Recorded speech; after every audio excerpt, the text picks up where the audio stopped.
सर्दियों में अगर आपका भी नाक बंद हो जाए तो उसके लिए बहुत ही ज़बरदस्त 2 से 3 नुस्खे बता देता हूँ। ये घर में सर्दियों में ज़रूर मौजूद होने चाहिए, क्योंकि सर्दियों में तकरीबन हर घर में हर बंदे का जो है वो नाक बंद हो सकता है, बच्चों का नाक बंद हो सकता है, सीना बंद हो सकता है। इसके साथ साथ नज़ला ज़ुकाम हो जाए तो उस इन सब मसलों के लिए जो है ये वाली चीज़ें घर में ज़रूर होनी चाहिए। इसमें सबसे पहले जो है आप लोग अदरक और शहद मिक्स करके आप अगर इस्तेमाल करेंगे तो ये जो है सीने की बंदिश, गले की खराश, नज़ला ज़ुकाम, खांसी के लिए बेहतरीन चीज़ है।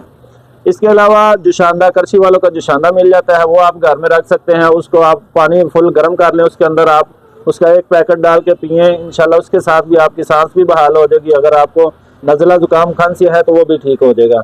इसके अलावा अगर आपका नाक बंद हो जाता है तो आप सत पुदीना किसी भी पंसारी की दुकान से मिल जाता है, वो आप ले लें, पानी को अच्छी तरह गर्म कर लें, उसकी बिल्कुल एक चुटकी जो है आप उसमें डाल दें पानी के अंदर, और ऊपर कपड़ा लेके आप उसकी भाप लें, अच्छी तरह स्टीम लें उसकी।